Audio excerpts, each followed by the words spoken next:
ekkanisa y'abalokole ya Mount Lebanon Mukono bafunye ku buweerero okuva ku bunkenke bwe babaddeko okumala emyaka egisoba mu 10 nga beeraliikirira olw'ekkanisa yaabwe ebadde yolekedde okumenyebwawo olw'emisango gy'ettaka gye babadde bawera ennemba nagyo wakati waabwe n'ab'ekkanisa ya United Methodist Church of Uganda.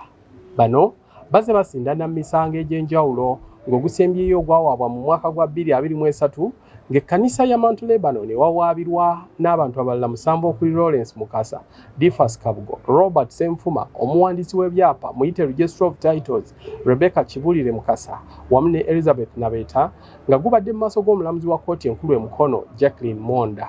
Njaga kutwala mukisa guno okwebaza Katonda n'omuddiza ekitiibwa kubanga ensonga y'omusango wakati wa Mount Lebanon Christian Center Church n'abantu abatamanyikiddwa muwendo gwabwe abaavaayo ne batandika okulwanyisa ekkanisa eno ebbanga liweze emyaka 18 okusinziira ku bannamateeka babawawaabirwa abamugerwa and Partners Advocates ne Musangala and Company Advocates and Solicitors okuli Asman Matov ne Arafat Majwega omusanga aba United Methodist Church gwe baloopa abantu baabwe bagukubyemu ebituli mu maaso g'omulamuzi ne bamulaga nga ddala bwe gutaliimu nsa era naye n'asinziira okwo n'agugoba. Ndi Majwega Arafat nga nva mugerwa and Partners. Omusango guno gwaleetebwa mu mwaka gwa 2023 nga guleetebwa bwa company oba church gye bayita the Methodist Church of Uganda era nga guli against obanga bavunaana bakirayanti baffe nga koligi wange abadde akiikirira first defendant oba omuwawaabirwa wasooka gye bayita Mount Lebanon Christian Center nga nze nkiikirira omuwawaabirwa ow'omukaaga. Omusango guno guzze nga guwulizibwa before the registrar Mukono High Court naye olwaleero ogwagenze eri omulamuzi atuwuliriza enjuyi zombi era omusango n'agugoba ku kye baliise knockout oba mu lulimi olufuutifuuti baliise knockout. Ffe mu lulimi olw'amateeka tukiyita plenary objections of law. Twarayizinze plenary objections of law 3 era omulamuzi n'akiraba nga points of law ze twarayizinze zikola nnyo ekyamaanyi mu guno omusango era n'agugoba era nga kiraga mbu byonna bye bawaabira abawaabira omusanvu nga byonna babigobeddwa era nga lino ettaka lya church eno era nga ne kkooti eyongeddeyo netuwa costs oba kiyite obudde bwaffe ne ssente na biki bali be boonoonye era nga essaawa yonna tujja kumuvinga kkooti tufune kye bayita decree era njozayoza church ne bakirayanti baffe naffe kennyini okutuuka ku buwanguzi buno. Matovu ategeezezza nti balina essanyu okulaba nga okutya n'obukenke obubaddewo okumala emyaka biweddewo nga kati ekkanisa yaddembe okukozesa ettaka lyayo nga bweyagala. Asman Matovu nga ndi munnamateeka okuva mu Musangala Advocates and Solicitors.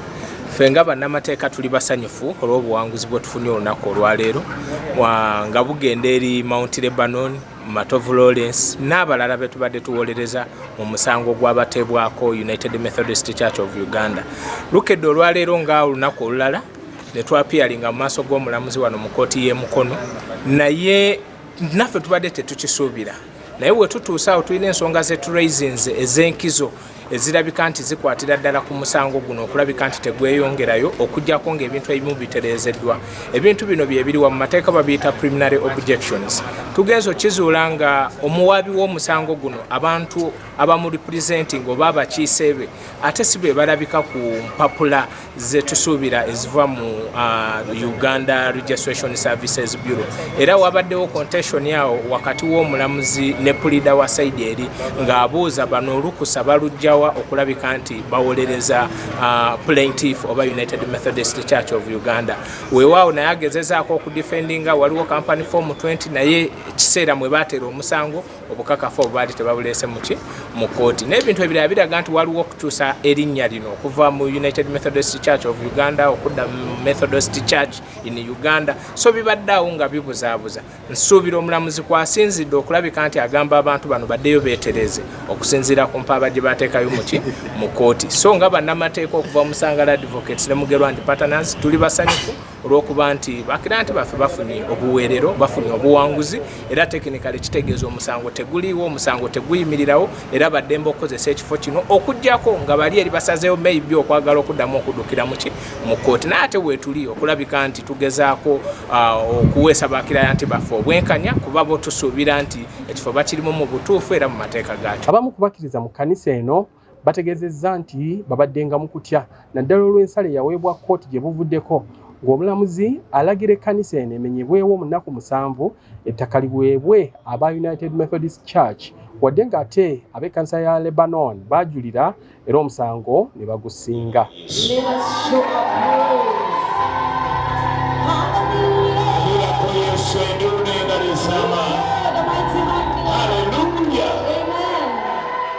Menya wote kanisa bagimenya batuwadde ennaku 7 saayisibwa bulungi ne mukyala wange teyayisibwa bulungi okukakana nga ntuuse ensambya bampadde na kitanda amalayo ennaku ekizaali 2 kama nanyamba n'enzirengo nekumawo yambadde nga ku bunkenke otumaliriza wano otuwangudde olutu yasooke nga kiwedde ate ngenda okuwulira ate abasajja bajulidde bazzeeyo naye fukamira kusaba Katonda nempulira essanyu ku mutima gwange bannange. Amanya gange nze Joani Muwanguzi ndi musumba mu kifo kino naye bannange twayingirira omulabe najja n'alumba ekkanisa mulabe n'atandika okukyokoza ekkanisa y'abantu ne babeera ku bunkenke ng'era sitaani emirimu gye yajja kutakuba na kuzikiriza n'atandika okunyeenya abantu abamu ne badduka abantu abamu ne bagenda nga kibi nnyo nga balumba omusumba boogera bingi ebitaliyo ebiriyo naye twebaza Mukama kubanga akaseera k'olwaleero tuli bawanguzi emisango mingi gye tuwangulidde mu kifo kino. Bannange ndi wano okugamba abantu abalumbagana amakanisa abakanisa bw'oba olumbagana amakanisa kitegeeza nti kikolimo genda kwambala ekikolimo n'abaana bo toliraba mukisa kubanga ekkanisa eriwo kusumba abantu kulonda abantu abali ku kasasiro ne bazimba ne bafuuka ekintu ekyomuwendo naye kati gwe bwogezaako okulwanyisa oba tolwanyisa n'abasumba nze nkakasa oba olwanyisa ddala Katonda yennyini ate Bayibuli egamba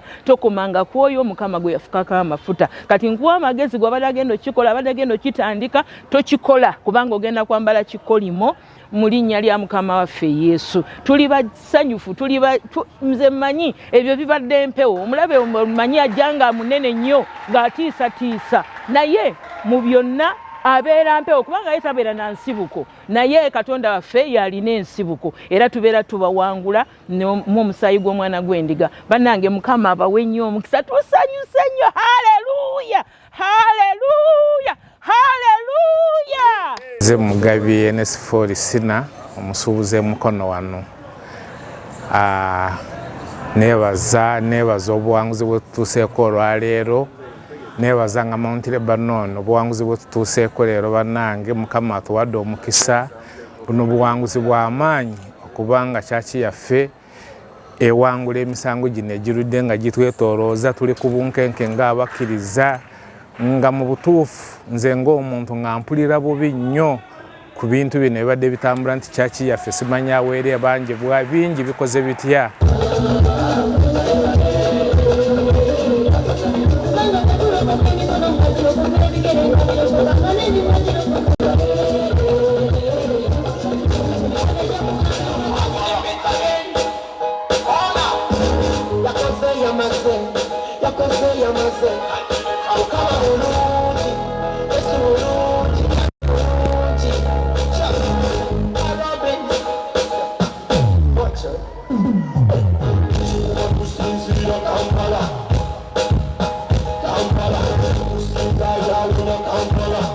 Omusumba Lwandasa wakati mu ssanyu atubulidde gye nvudde mu nsonga zino. Abantu ne bavaayo nga balwanyisa omulimu guno nga balwanyisa ekkanisa eno tebasobola girwanyisa nga eri mu kiwempe naye oluvannyuma emyaka gino gyonna ne bavaayo nga balwanyisa omulimu guno nga ebiruubirirwa byabwe kumenyawo kkanisa nange ng'omusumba nga tebanneetaaga naye ensonga zange nenzikwasa Katonda n'ekkanisa nengikwasa Katonda n'ekisibo kyonna nenkikwasa Katonda.